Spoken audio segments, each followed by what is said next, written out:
Good afternoon, everyone. Ham Radio Basics Live, Season 3, Episode 26, Ham Radio News and Updates, July 23rd, 2025. Welcome, everybody. Yeah, Andy, I was running a little late.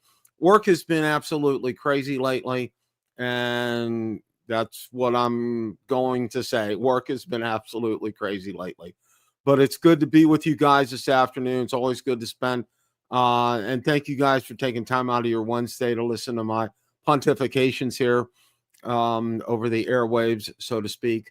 Hope you guys are all doing well. Andy, Cooley, James, welcome, guys. Yeah, busy is good. Yeah, hey, it keeps me out of trouble, according to my better half. So gotta go with that. That's the only thing I can say about that. So want to kind of follow up a little bit. I got some YouTube videos I want to go over, but I really kind of want to follow up on what we talked about last week with, how I told you how ARRL is an advocate for us, especially with, things like the spectrum with Congress, and how drones right now, we really don't have that. And I put together one of my best shows last night I think I've ever done with my co-host. Ron and I have been doing them for several years, and it was really spot on.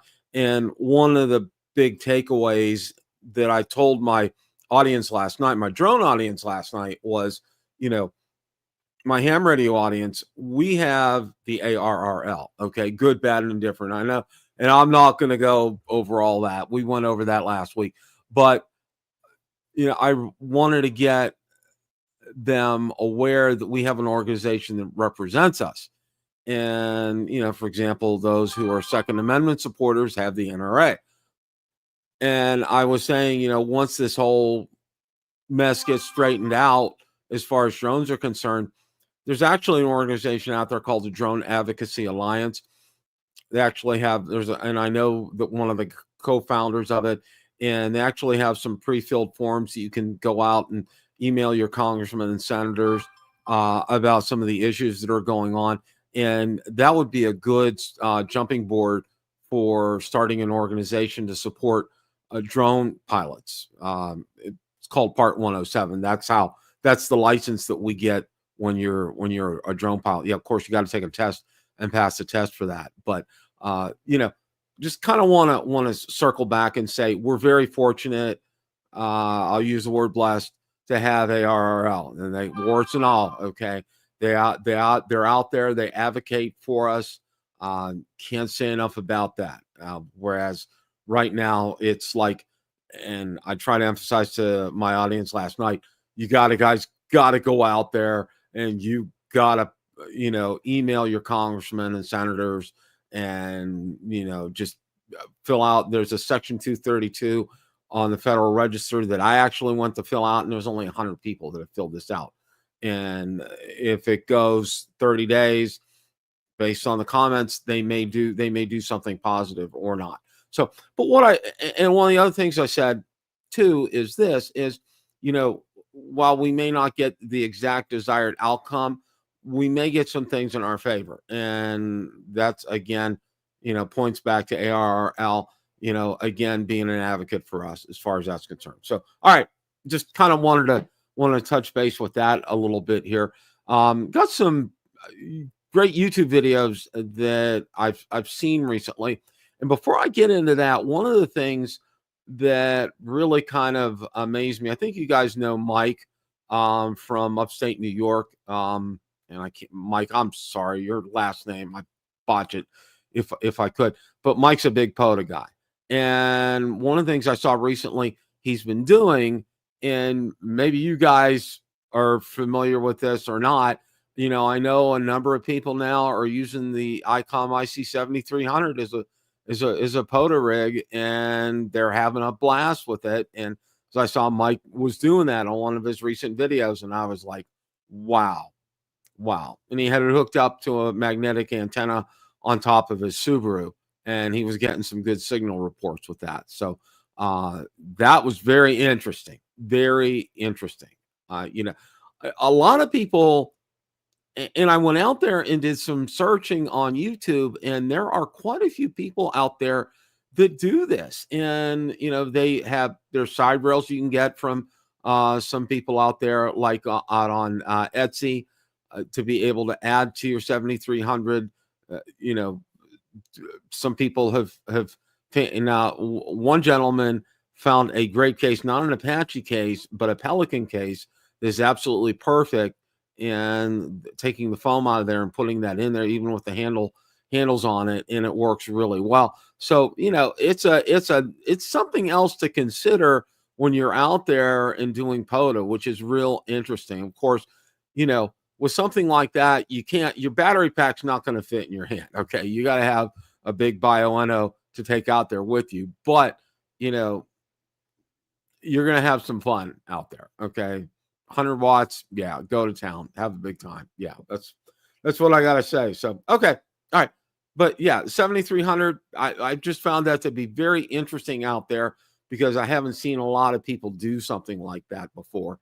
And because, for me, it's my 705, it's in my bag, boom, boom, boom, done, set up kind of deal. Okay. But for those times that you really want to do POTA on 100 watts, yeah, you'll punch through loud and clear. People will hear you. There won't be any issues with that. And I want to welcome everybody, I'm sorry, on X, on Twitter. And if you guys want to follow along in the chat, click on the link in the pinned in the pinned post there, and so you can be able to join the chat with us if you'd like. We would love to have you guys on here. I think that would be fantastic. But be that as it may, here there's some videos that I want to go over here, and came across several ones, and it's like, sometimes you see them, sometimes you go, bah, but several of the videos I ran into were pretty good. Now, there's a micro Pocket SSB CW HF transceiver, handheld QRP 4-bander with built-in battery. All right. And it's the gentleman, and OMET. He's over in Europe somewhere, and I've actually bought an antenna off him. Great guy. Did a fantastic review on this, and he played the audio for this as well too, and he tested it on a receiver where he could hear himself, and that was that was very interesting. He thought that maybe he was getting reports about people were hearing him, but there was some kind of waviness to it, and it wasn't 100%. I mean, people could hear him, but it wasn't garbled, but not 100% clear. And he thought maybe if he switched to a instead of the internal battery, a portable battery, he did, and he tried that, and it didn't work with that. And from what I understand, this has kind of been the problem with these radios. So it's an interesting review. I would go out there and take a look at it. It's something worth your while. It's something different. I mean, it's a handheld transceiver, micro transceiver, so with 4 bands on it.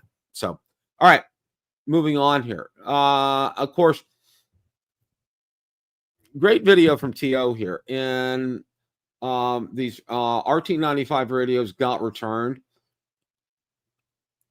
70 centimeters wasn't active on it, and I think it was, from what Steve said, he kind of crossed his fingers when he said it, had something to do with the fact that it was never activated via the software. So just absolutely, fantastic. Paul's a great guy. That's right, Andy. He really is. I like him. That's his name. I'm sorry. Thank you for bringing that up. I really like him, and he did a great review on it. He does very good reviews out there, and that would be something that I would check onto. But yeah, with this quick quality check, these units were shipping and 70 meters wasn't active, and was because of a software type of a thing. So hopefully they'll be able to get that corrected here. Gotta love Mike. I absolutely love his videos. He said, he's heard reports. A lot of people have said the Yaesu FTX stinks on 40 meters. Well, he goes out there and he's on his FT891 in his SUV. He's pulling it through loud and clear. All right, 40 meters. No problems whatsoever. He did a POTA activation. and you could out in the middle of nowhere in a park, and he drove way off roads, and he had no problems, absolutely no problems. So, you know, a lot of people say that, but in real life, he got to disprove that. So again, he showed everybody that it does work and it works well. That is a fantastic antenna for vehicles. But you know what? Lately, I've seen a lot of videos here, and it's been real interesting. I've seen a lot of videos for people who've used it either like on POTA or at home at their home base. And I thought that's really interesting here because it does work very well.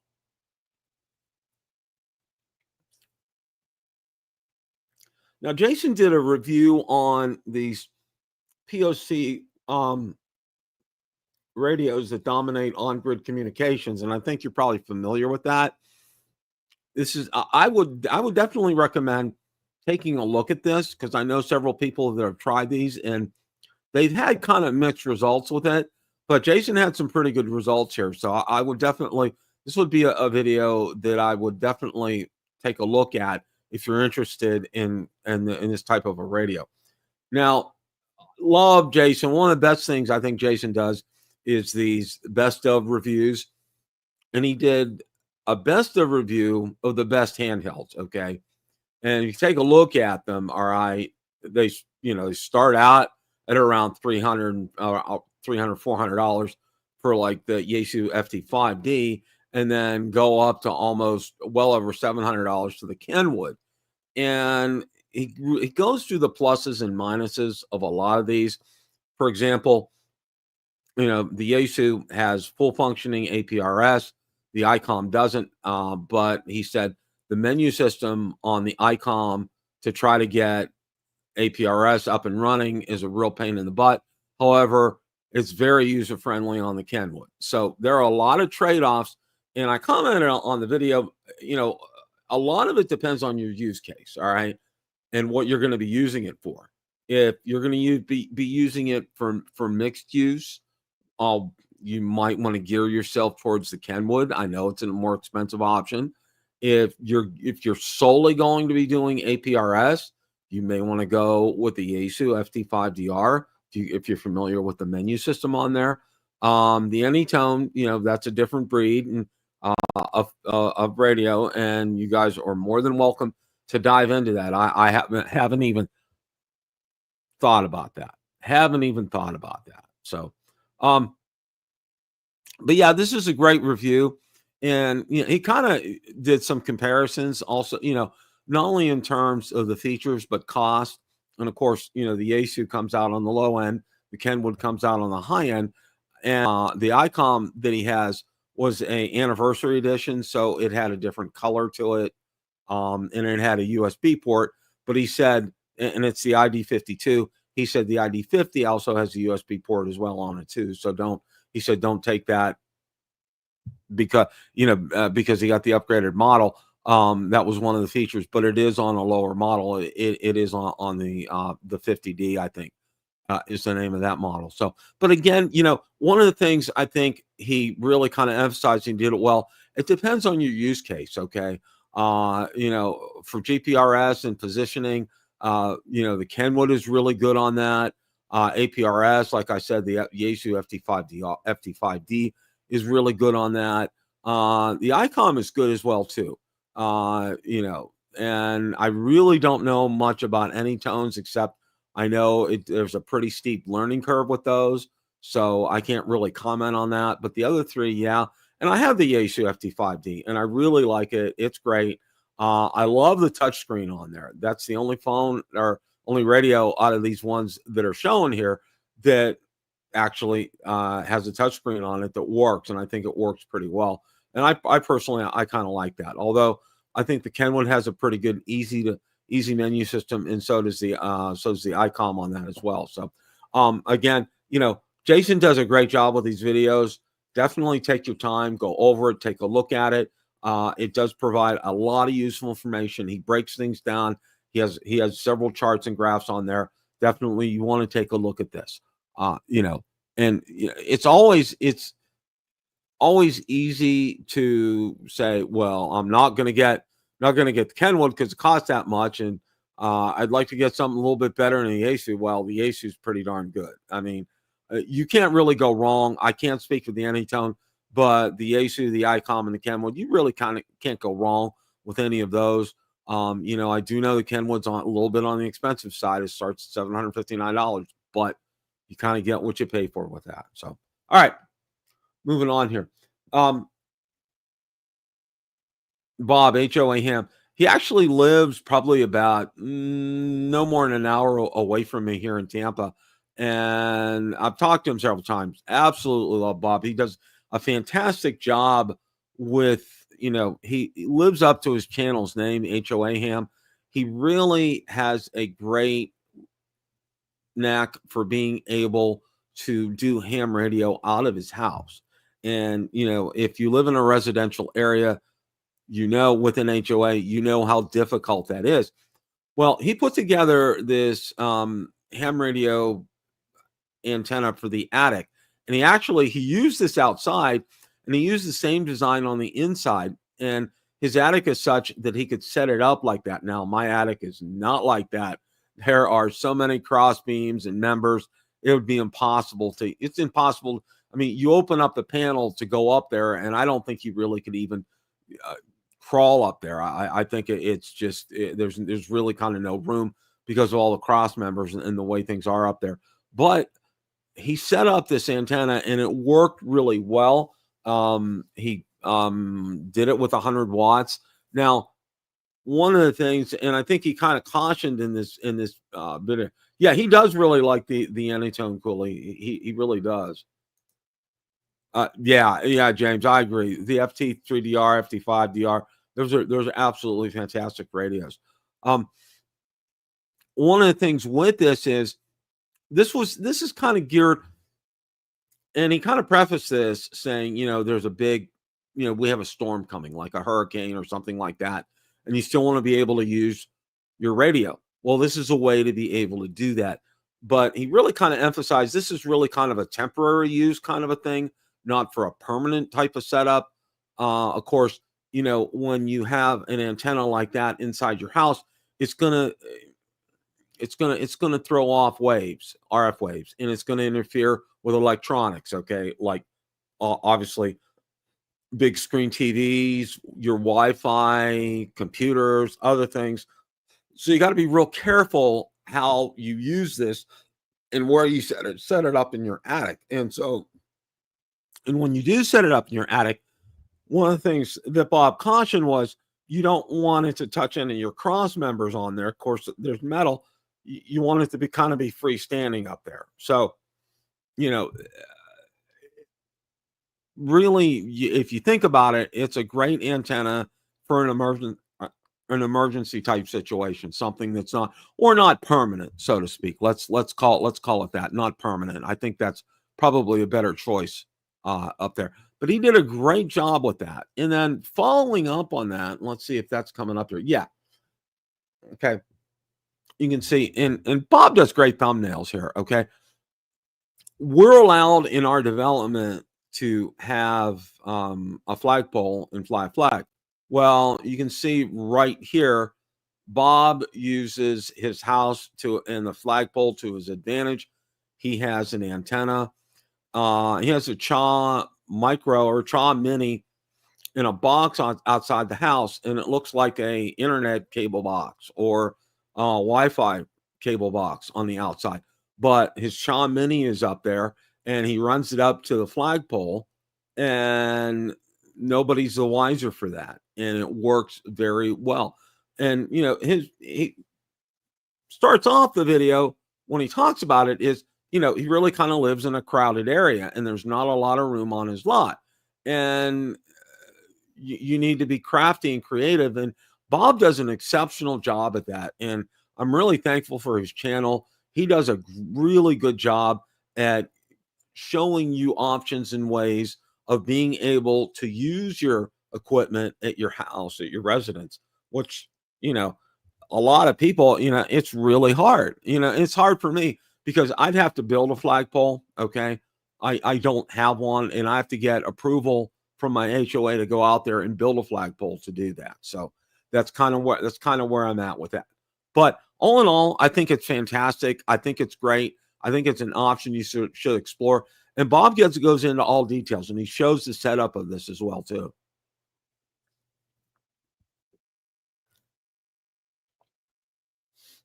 Hayden does a fantastic job, and I think I actually have a video very similar to this, like when I first started the channel, which ham bands work best. Okay. And he goes over all the bands, best time of day, the frequency range on them, the pluses and minuses of them. Hayden did a great job on this, and I was very, very, very impressed. So kudos to Hayden for putting this video together. And I think this is great. This is a great video for new hams. All right.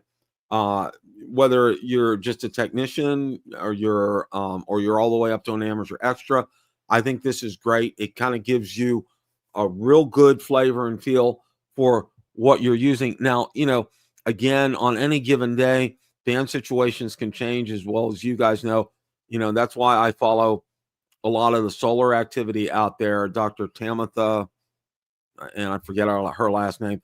I follow her out on X, and she has a report out there every day on how the solar activity is, because that really makes a big difference in how the bands are doing for that day. So, and again, also too, even with that out there, you need to be aware that it can be different in the area that you're in. For example, if you're out on the West Coast, you're out on the East Coast, you're South, if you're North, things could be different. The atmosphere could be different. And, as you well know from knowing your ham radios, from studying to get your licenses. Yeah, Dr. Tamala Scott. Thank you, James. Appreciate that. Yeah, Hayden is great, James. I absolutely positively love him. Oh, okay. Cool. That's cool. That's very cool. Yeah, Dr. Tamitha Scobb. Yeah, she does a fantastic job, and that's one of the places I go out to every day. And especially if I'm going to be playing radio, I go out there and I take a look at that to see where things are. And for the most part, down here, I'm finding things are hold pretty accurate is with the forecast that she puts out there for the day. So I do have a tendency to go out there and pay attention to that. So that's something you need to kind of be in tune with, especially if you're a new ham, is to be aware of what the band conditions are like for the day. And, especially, and you probably can get a good feel for it, especially if you're a member of a club in an area. And because I know a lot of clubs in a lot of areas will post daily messages out there on their webpage and say, 10 meters is jumping today, forget 40 meters, that kind of thing. They'll post something out there to let people know how the bands are. So, if your club is good enough to do something like that, that's golden. That's really good. And I wish the club that I belong to would do something like that, because I think it's really good, especially for the local area if you're jumping on. So, all right. Absolutely love this video from Jason here. Best 6 new ham radio antennas for 2025. And what he means by ham radio antennas, these aren't from, Chameleon or other manufacturers. These are all from individual hams that are putting out antennas out there. For example, Ed Fong. Everybody probably has an Ed Fong antenna, and he makes stellar antennas out there. One of the ones that really caught my eye, and it's out here, is the spool antenna. And I really like it. And I think that's probably something I'm going to look towards getting. It's super, super easy to set that up. I watched the video on the setup with that. Jason actually did a video dedicated to that. It's so easy to get that up and running, and the results are fantastic. And you don't need a tuner with it as well. That's right up my alley. I absolutely love that. And, especially, and you're going to have to use, like, obviously put it up, like if you have a Chameleon MPass 2.0 or, you know, the fiberglass pole, you're going to need to use something like that to get that up in the air. But the results really kind of speak for themselves. It did a fantastic job. I was very, very, very impressed.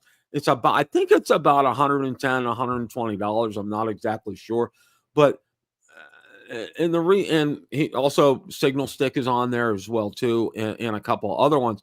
But these are really good because these antennas are all made by hams for hams, and I really like that. These aren't corporations that are out there, you know, chunking out hundreds of these a day.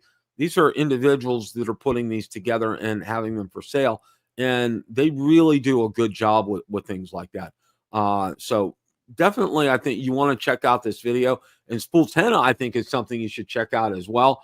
I'm excited about it, and I think when I get the chance, I'm probably going to go ahead and order that. I think that's going to be a good one. And watch Jason also, like I said, does a video on it, and I would highly recommend that you guys watch that and take a look at that. I think that would be fantastic. Again, he did a really, really, really good job at that. You know, one of the other things that I wanted to mention real briefly is Sully Walt. You guys know I love Walt, absolutely love him. And one of the things I get paid this week. One of the things that I'm going to do is I'm going to get his antenna book through ARRL. You know, everybody has said that I've talked to, it has just been, and it's just, you know, you can tell it was written by Walt. Okay, it is simple, it's to the point, no fluff in it at all. You know, just it's really kind of a compilation of what he's done through the years on his videos. And so thankful that he put this together in a book for people to access. And it's so easy. Like I said, it's really, Walt is the epitome of keep it simple. Okay. He really does. And it works. All right. It just works. All right. He's just, and you can't help but love the guy. Absolutely love him. I'm going to get him on the show sometime. May have to do a pre-recorded broadcast because I know he works during the day like me. But you know, just absolutely love him, his channel, what he does, and just the simplicity of things. And I told him, I said, "You're right up my alley, Walt, because you do everything is simple, straightforward, to the point, no fluff. You know, you get what you see." And he does a great job with that. So if you guys get a chance to, I would definitely recommend you get his book because I think he does a great job with that. And everything I've heard from everybody has said you need to have bought that book yesterday. Okay, it's that good, and Walt does a great job on that. So that's all we got for today. I want to thank you guys for showing up, James, Andy, Cooley. Thank you guys so much, and all the rest of you that joined us as well today. Really kind of been quiet on the Yaesu FTX 1 front. Haven't really seen a lot this week, which I hope is good news.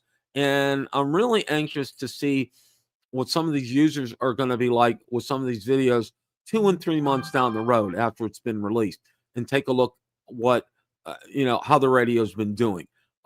Take a look and see how people that have set it up in their car, how it's doing in the car. You know, with that new cable connection that's coming out next month in August, that Yaesu's putting that out there.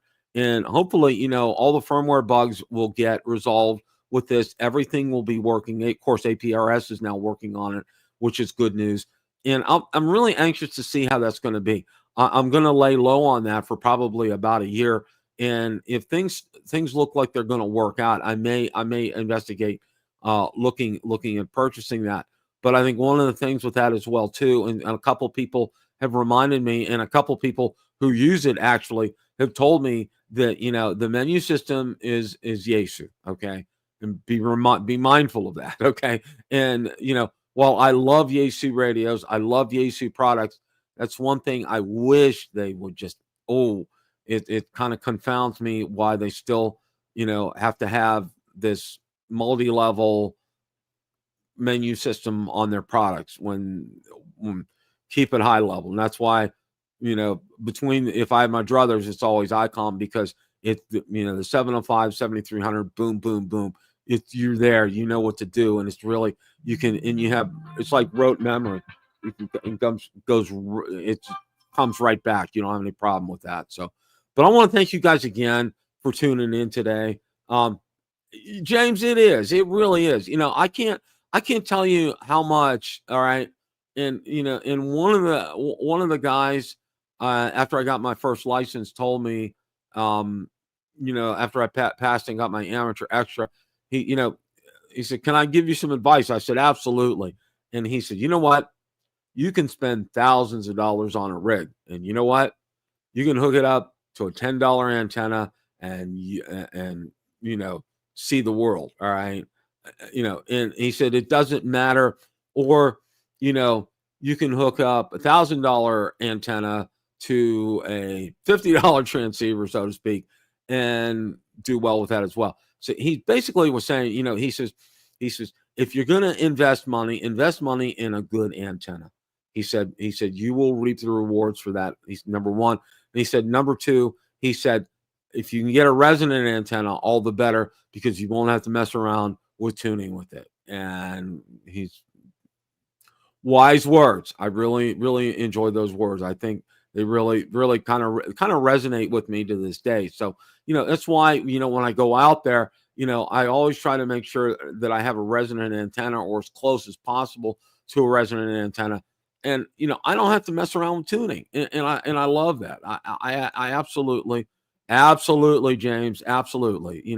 Like I said, you can have that new ICOM rig out there. It's what, $8,000-$9,000. The one that came out last year that has every bell and whistle and conceivably known to man and some. But you know what? If you have a crappy antenna on it, it's not going to do squat for you. You got to have a good antenna. You absolutely have to have a good antenna. So that's it for today, guys. Want to thank you guys all so much for tuning in. I'm going to be ramping up some more content in the fall here, so stay tuned. And my retirement date's going to be approaching. So lucky, all you guys are going to be very lucky, because you're going to see a lot more of me on the channel once I do retire. We're going to get out there. I got so much lined up that I want to do. I'm so excited for some things. Going to be testing a lot of HTs. We're going to be doing that. Going to be testing a lot of antennas, which it's one of my passions. I love antennas. I'm really considering getting a 7300 for the field, and maybe going to go out there and do that. So I'm looking forward to it. It's going to be great. So, oh wow. Okay. That's great, Paul. That's absolutely great. That's fantastic, James. That is absolutely fantastic. Guys, have a great rest of your week. As always, it's a great day to make a QSO. 7 3s, everybody. Have a great rest of your week. Take care, everybody.